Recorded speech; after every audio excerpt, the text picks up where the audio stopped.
Have you ever wondered why a man who once moved the stars to be near you now moves in silence around you, unreachable, distant, suddenly absent? The shift is rarely loud. It is not always cruel. It is more often cold, subtle, and confusing.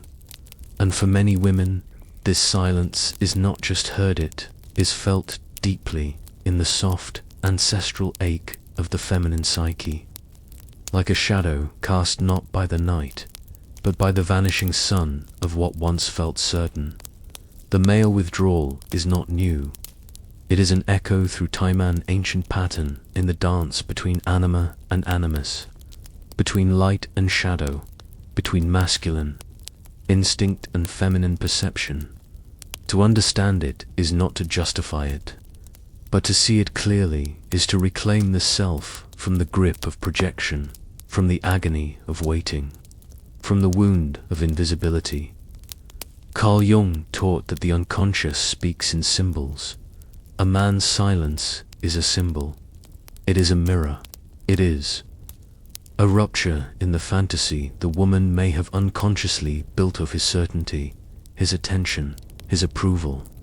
And in the moment that silence grows louder than his words ever did, the unconscious begins its revolt. The woman begins to wake. What you must understand is this: when a man pulls away, it is never only about you. It is about him, his shadows, his fear, his need to reclaim control when vulnerability begins to bloom. The masculine, in its wounded archetype, sees closeness as a threat.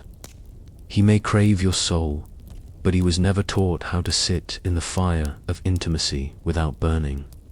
And so he fleeced it, always physically, but emotionally, psychologically, energetically. But do not mistake his retreat as a measure of your worth. That is the trap, that ancient, inherited illusion that if a man ignores you, you must have failed.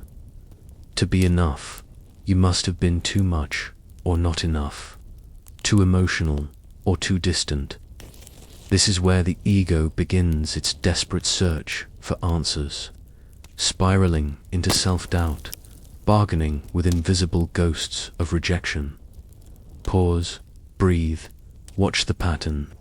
This moment is not punishment, it is initiation. You are standing at the edge of the forest, the place every mythic woman must enter when the external world collapses. When the prince disappears, the heroine begins.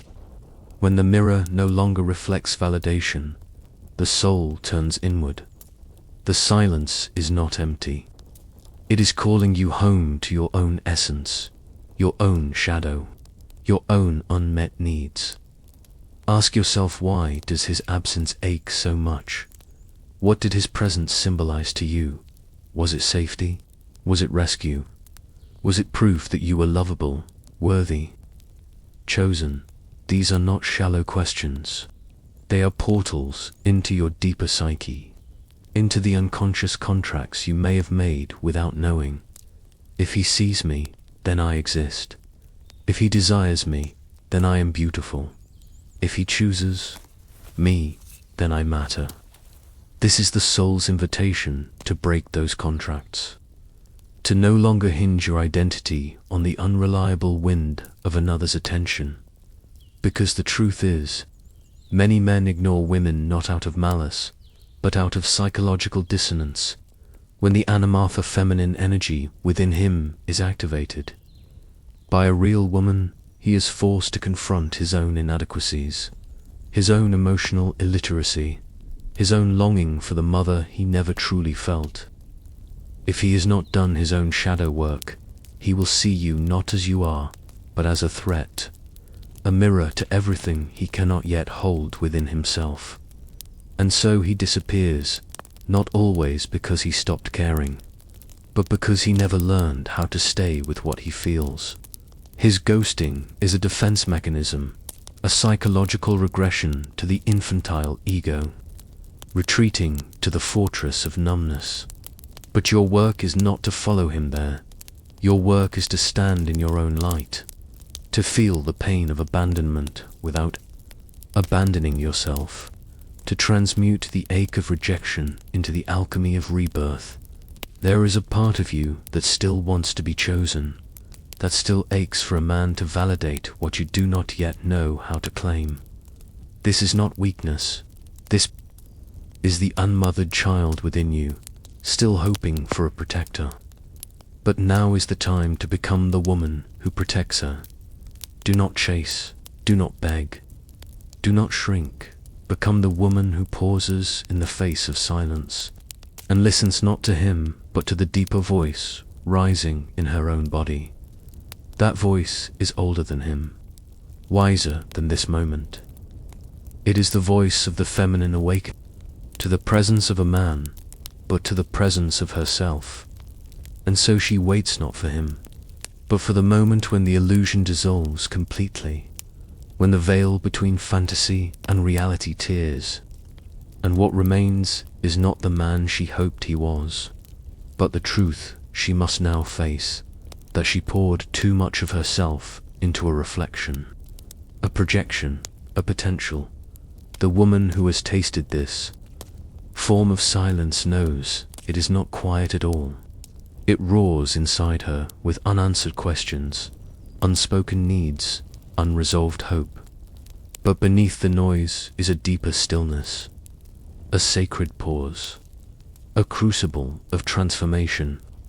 For in the absence of his words, her own inner voice becomes audible, and it says, "It was never about him." This is where the psyche begins its healing. The anima, the feminine essence within all of us, begins to separate from the collective conditioning that taught her love must be earned, chased, or proven. She no longer sees his attention as a prize, but as a mirror of his own level of consciousness. And perhaps he is not ignoring her. Perhaps he is avoiding himself. The man who disappears when things become emotionally intimate is not vanishing from you. He is retreating from the parts of himself that your presence has awakened. Your depth may have called his soul, but his ego may still be clinging to old survival scripts that say vulnerability is danger, closeness is suffocation, emotion is weakness, and so he disconnects, not to punish, but to protect. Not because you are wrong, but because he is not yet ready to face what intimacy requires. Courage, awareness, surrender. But here's the deeper truth. You were never meant to teach him how to stay. That is his path. You were only ever meant to honor your own, and to honor your path is to recognize that being ignored is not a cosmic accident, but a spiritual invitation. A summons to reclaim the parts of yourself you abandoned while waiting for him to choose you. Those parts still live in you: the laughter you silenced, the fire you dimmed, the boundaries you softened, the wisdom you questioned. A woman does not become magnetic by being agreeable, pleasing, or constantly available. She becomes magnetic by becoming whole, and wholeness demands shadow work. It demands the fierce inner examination of why she feels triggered by his absence, why the silence rattles her bones, why his emotional inaccessibility feels like rejection. The answer is rarely on the surface. It lies in the echo of childhood wounds, the ancestral feminine that was taught to find her worth in being needed, chosen, desired. But the individuated woman, the woman on the path of becoming, knows that her pain is a signal, not a verdict. It points her inward, not outward. It teaches her to self-source her value, to parent her inner child, to detach from the myth that love must come wrapped in male attention. You see, ignoring is a power play for some men. Not consciously, always, but instinctively. To them, it becomes a way to test control, to measure a woman's devotion, to protect their own vulnerability without admitting it exists. But the empowered feminine does not bend to emotional games. She rises above them not out of pride, but out of clarity. The Stoics taught that we suffer not from events, but from our interpretation of them. And in the silence of a man who withdraws, a woman can choose her meaning. She can spiral into despair, wondering what she did wrong. Or she can rise into awareness, understanding that not everything lost is a loss. Some absences are protection. Some silence is sacred space to remember who you are, without their gaze shaping your reflection. The moment you stop trying to decode him, you begin to decode yourself. What did his presence distract you from in your own life? What part of your soul did you abandon while tending to his inconsistency? When did you start waiting instead of creating? When did you lower your frequency to match his distance? These questions are not meant to wound. They are meant to wake, because the woman who is ignored and yet chooses not to chase has entered a realm of power few understand.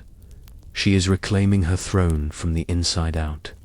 She is stepping away from the battleground of egos and into the temple of self-respect. Her energy speaks louder now than her words ever could, and as she rises, something remarkable happens. The silence loses its grip. The longing turns inward. The fantasy dies not with bitterness, but with reverence. She blesses what was. She releases what is. She no longer waits for him to return, because she has returned to herself. There is a quiet revolution that occurs in the soul of a woman when she no longer fears being ignored. It is not indifference, but liberation. It is not coldness, but clarity. It is the moment her inner feminine ceases to perform for approval and begins to honor her sacred wildness. Her stillness, her storm, she sees now what she once could not, that attention is not intimacy. And presence without depth is an illusion dressed in proximity. A man can stand beside her and still never see her. He can speak to her daily and never truly feel her. And he can ignore her with such subtlety that it becomes her task to decode his behavior rather than explore her own divinity. But the awakened woman understands. A man who ignores is often a man at war with himself, and in that war he will pull away not because she failed, but because he is failing to confront what she represents, a mirror of his unlived truth. She becomes, in his eyes, the danger he cannot name, the danger of being known, the danger of surrendering control, the danger of encountering his own anima in flesh and voice and feeling. For the masculine that has not yet matured through shadow work, this is intolerable. The feminine is too vast, too fluid, too intuitive. She sees through masks. She touches wounds he's kept buried. She awakens his longing for connection, even as he fears being consumed by it. So he vanishes, not always completely, but incrementally. A text unanswered, an emotion deflected, a presence diluted. And this slow erosion of connection creates in her a spiral of doubt. But the woman who knows the alchemy of pain recognizes the gift in his vanishing act. She no longer needs to be chosen to feel valuable. She is learning that detachment is not. A lack of carrot is the fierce reclaiming of energetic sovereignty. If he cannot speak to her with respect, she listens instead to her own truth. If he cannot show up in wholeness, she walks away in completeness. She knows now that silence from a man often reveals more than his words ever could. It reveals his capacity, his emotional literacy, his fear of the feminine's depths, his preference for comfort over growth. It is a psychological profile, not a personal failure. And when the heart breaks, open truly breaks, doesn't just bleed, it reveals. It shows the hidden contracts she once made with love, that she would give endlessly if only someone stayed, that she would shrink herself if only someone approved. that she would bend and wait and water down her soul to avoid the searing pain of abandonment. These contracts are dying now, and in their place, a new archetype emerges. The woman as sovereign, the woman as healer of her own lineage, the woman as one who no longer pleads for crumbs of affection, but demands a seat at the table of mutuality, devotion, and depth. This woman does not chase. She doesn't explain her worth. She doesn't write essays in his inbox trying to revive what died in silence. She mourns, yes. She feels deeply, yes. But she lets the death be sacred, because she knows that not every connection is meant to last stand. Not every departure is a wound. Some are the womb of a deeper rebirth, and this is where the transformation becomes irreversible. Because in the space where she once waited for him to respond, she now responds to herself, her needs, her dreams, her truth. She sees how long she was suspended in someone else's emotional immaturity, trying to make sense of a behavior that was never rooted in sense but in avoidance, and that avoidance no longer holds power over her. She returns to her own rhythm, the one that existed before him, the rhythm of a woman who is deeply connected to the feminine cycles of becoming, of release, of rebirth. She moves like moonlight, now steady, mysterious, untouchable by those who cannot sit with her depth. And while he may notice her absence, may reach out in moments of weakness or loneliness, she knows better now. She recognizes the difference between a man who wants to keep her and one who simply misses her warmth. She does not re-enter the fire she had to walk through just to find herself again. For the feminine who has risen from the wound of being ignored, there is no return to smallness, there is no begging for connection. There is only the path forward, a path where silence is no longer a prison, but a mirror, where his distance is not an offense, but a gift of clarity, where her own presence is the most magnetic thing she could ever offer, and the woman who lives from this truth knows something unshakable. She was never meant to be kept in a cage of someone else's uncertainty. She is meant to fly with or without him. There comes a point in the journey of every woman where she no longer asks, "Why did he ignore me?" but rather, "Why did I ignore myself for him?" This is the threshold between unconscious longing and conscious love, between being wanted and being worthy, between the wounded maiden and the integrated queen. You see, in the architecture of the feminine psyche, abandonment is a ghost that haunts not only from personal memory, but from the collective ache of centuries. It echoes in the marrow, in the generational silence of women who were told to be quiet, be pretty, be agreeable so they could be loved, so they would not be left. This haunting is ancient, and when a man ignores her today, it is not just he who disappears, it is the echo of the entire history of being unseen. But not this time, not in this woman's story, for the woman who walks the path of shadow integration knows that no man's silence is more terrifying than her own voice remaining buried, and so she speaks not to him, but to herself. She listens not for the sound of his reply, but for the resonance of her own unmet truth, and in that she becomes dangerous to every man who hoped she would stay small. This is the woman who has sat with her inner child, trembling in the dark, asking, "Why didn't he stay?" and has answered not with blame, but with a hand held to her own heart, "I will." The woman who is no longer afraid of being ignored is the woman who has reclaimed her projection. She no longer sees a savior in the masculine form. She sees a possibility, not a promise. She understands that what once looked like love may have been an unconscious magnet of two wounds seeking shelter in one another, and now she seeks wholeness, not rescue. Depth, not distraction. She wants a man who can sit in silence with her and not run. A man whose presence is not a performance, but a grounding. One who has done his own excavation, who does not fear the ocean of her soul because he has swum in the depths of his own.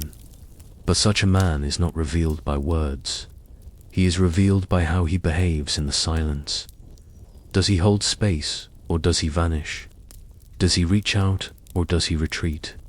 Does he listen when you speak, or only when you praise? These are not questions of romance, they are questions of spiritual alignment. Because a woman standing in her power no longer confuses chemistry with compatibility. She has danced with too many illusions to be fooled again by surface sparks. The Stoics say, you become what you give your attention to. And she knows her attention is sacred currency. Her energy, once poured into wondering about him, is now poured into building her world. Her art, her joy, her sovereignty. Let him ignore her. Let him disappear into his own maze of confusion and emotional avoidance. Because she is no longer standing at the edge of the forest, waiting for a man to emerge and complete her journey.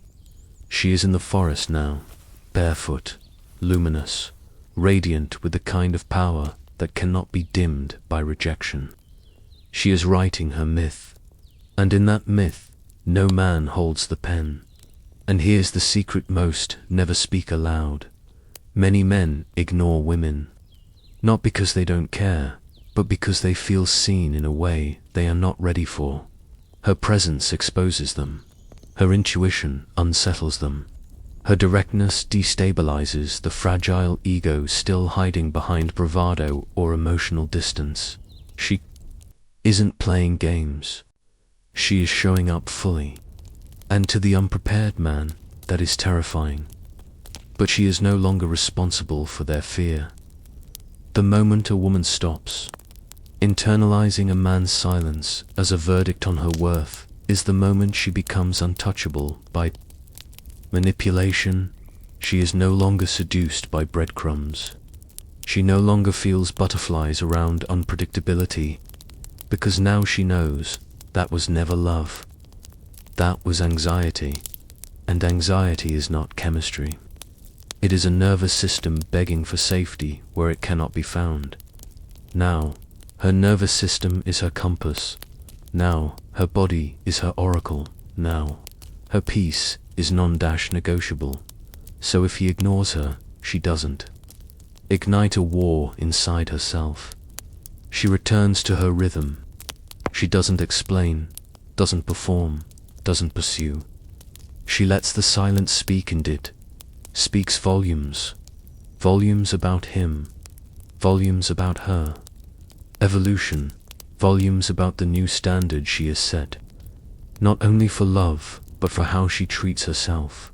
The woman who has learned from being ignored is no longer moved by illusions. She moves mountains with her presence alone.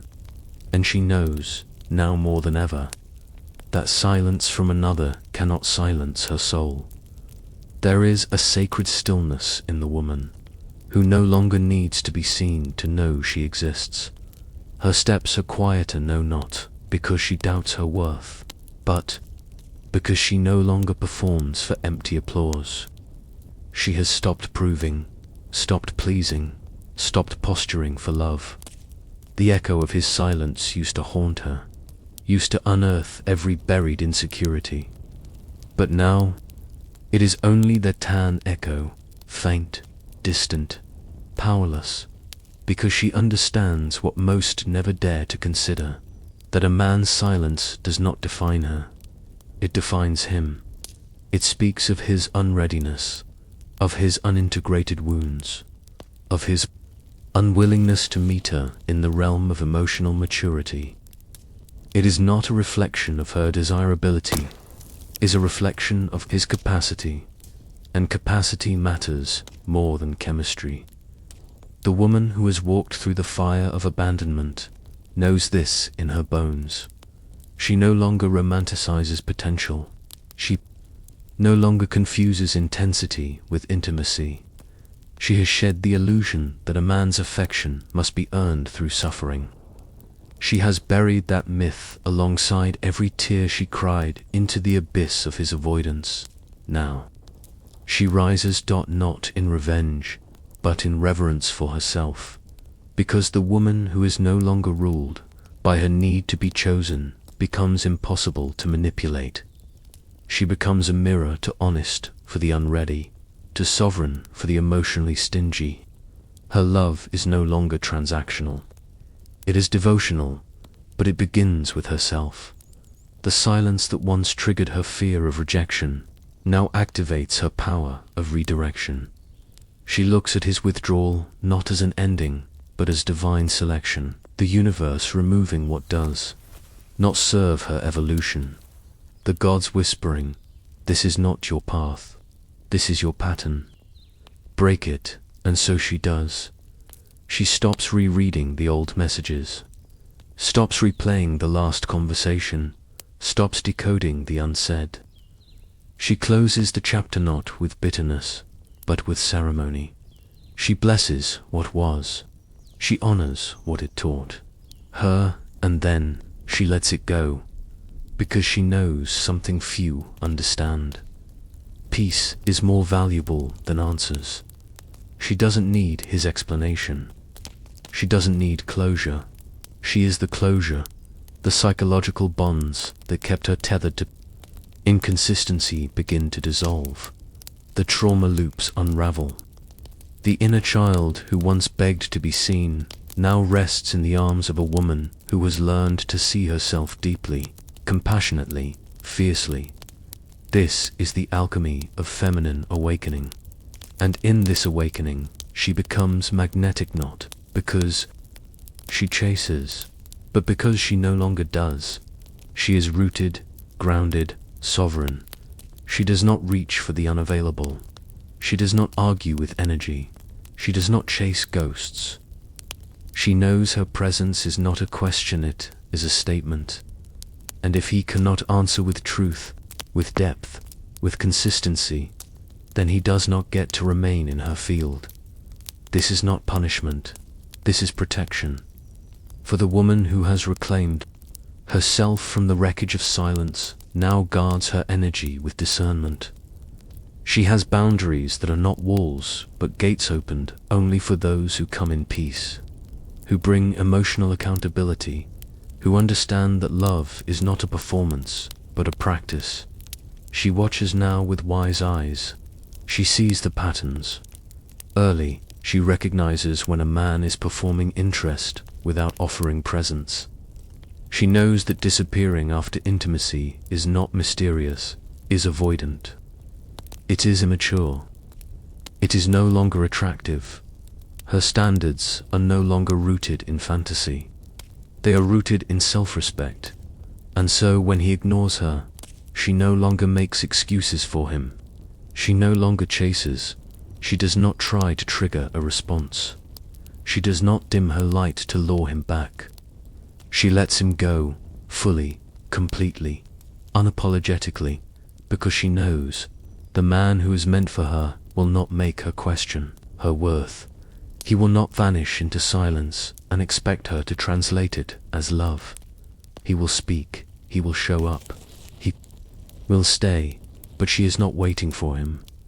She is too busy building a life that reflects her own magnificence. A life where her joy is not contingent on someone else's attention. A life where her purpose outshines her need for partnership. A life where her inner union is complete, where the divine masculine within her protects and leads, while the divine feminine creates and flows.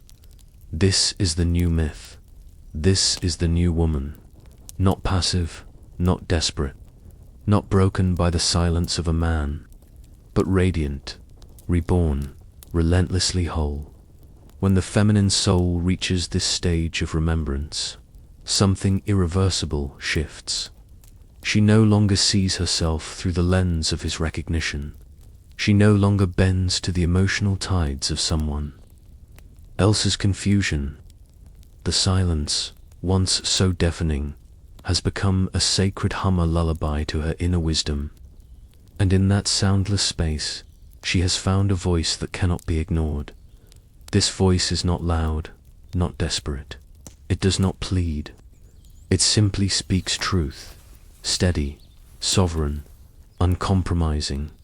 For too long, the feminine was taught to see love as reward, to equate male attention with personal value, to mistake the dance of dismissal and desire as passion. But the woman who has awakened from this trance sees the script for what it is, a performance where she was cast as the ever-giving, ever-waiting muse. No longer, she does not play that role anymore. Now, she is the author, and in her story, she writes the truth of a love that honors, a love that listens, a love that does not hide behind indifference. She no longer romanticizes the man who withholds, who disappears, who plays the phantom to keep control. She sees him clearly now as a soul who has not yet faced his own reflection, and she does not take that personally. The distance is his defense, the silence, his sanctuary from growth. But it is no longer hers to decode. You see, the woman who has embraced shadow work knows what silence really means. It means avoidance. It means fear. It means the ego is not ready to dissolve. It is not a test of her worth, it is a testament to his inner conflict. And so she no longer runs toward it, hoping to prove herself. Instead, she walks away not in anger, but in power, because she has become something far more magnetic than availability. She has become unavailable to anything less than sacred love, and sacred love does not ignore. It does not vanish. It does not create wounds to feel powerful. It stands. It sees. It speaks. But she is no longer waiting for it to arrive in another. She has birthed it within herself. The animatha, inner feminine, has come alive, and she now dances with her own divine masculine, the part of her that creates structure, safety, direction. She is no longer seeking a man to complete her. She is no longer seeking at all. She is choosing herself, choosing peace, choosing alignment over attachment. And from this place of wholeness, everything changes. She does not feel threatened by a man's silence. She observes it. She learns from it. She lets it inform her not about him, but about herself. What it awakens, what it asks her to release, what it mirrors about her own evolution. And in this clarity, she becomes untouchable, because the most dangerous woman is not the one who screams at the absence. She is the one who smiles, blesses it, and keeps walking, eyes fixed not on what left, but on what remains. And what remains is her truth. She is no longer addicted to potential. She is no longer seduced by mystery. She is no longer impressed by charm. Without consistency, words without embodiment, presence without depth. She knows now, real connection does not leave you wondering. Real love does not disappear when it gets hard. And real men do not ignore. Women, they honor them. But she has no time to wait for someone to become real. She is already real, already here, already whole. She has met herself in the fire of his absence. And what emerged was not bitterness, but brilliance. Let him keep his silence. Let him drift. Distracted by his own shadow, she is no longer the one calling out into the void, hoping to be heard. She is the void, now vast, uncontainable, sacred, and in this space, she no longer seeks answers. She becomes the answer. The final stage is not rage. It is not revenge. It is not even the longing for closure. The final stage is peace. A soft, sovereign, soul-deep peace that comes not from getting him back, but from getting yourself back. This peace arrives when the feminine no longer flinches in the face of being ignored, when the woman no longer spirals into shame because someone else refused to see her, when her nervous system no longer waits at the door of a man's validation, hoping today might be the day he remembers her worth, because she has remembered it first. She has walked through the psychic wasteland of his silence and emerged, not hollow but whole. She has made art from the ache. She has built temples from the tears. And in that sacred reconstruction, she has realized a truth that can never be undone. His silence was the storm that called her home to herself. It was never about whether he cared, whether he would return, whether he would explain.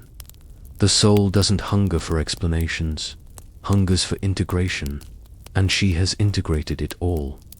The confusion, the abandonment, the projection, the fantasy, the hope, the ache, the grief. The beauty, she no longer resists the ending. She reveres it, because without it, she would still be asleep in the trance of almost, still chasing echoes, still waiting for a reply that was never meant to come. And now she no longer waits. She chooses. She chooses herself with the same intensity she once used to analyze his messages. She chooses her path with the same focus she once placed on decoding his distance. She pours back into her body, her vision, her art, her becoming. This is individuation, in its rawest, most feminine form. It is not cold detachment, it is embodied sovereignty. It is the woman who has met her shadow and did not run, the woman who sat with her loneliness and did not numb, the woman who kissed her own wounds instead of begging for someone else to heal them. And so she does not speak his name in bitterness, she does not curse him, she does not dramatize the end. She simply outgrows it, quietly, elegantly, unapologetically, because the woman who knows her worth no longer bargains for breadcrumbs. She no longer tries to resuscitate what died in silence. She no longer waits for love to arrive from the outside when it has already been reignited from within. And if he returns, he circles back with empty hands and late apologies. She does not scoff. She does not spite.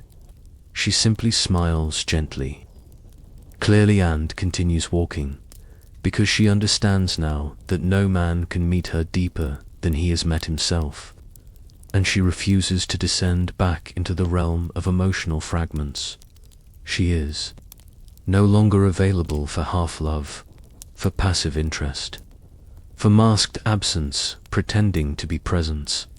She is the woman who has remembered her power, her value, her rhythm, her radiance, and it is this memory that makes her unforgettable, not to him, but to herself. She is not the one who was left behind. She is the one who rose while he disappeared. She is the one who faced the ache and transmuted it into wisdom. She is the one who no longer believes that a man's silence is a sign to try harder. She is the one who knows when someone withholds their presence, it is not her job to fill the gap. It is her sign to walk away with grace, with honor, with fire in her bones and freedom in her eyes. For in this chapter, she does not chase, she does not convince, she does not shrink, she chooses. The woman who knows her worth doesn't chase, she chooses.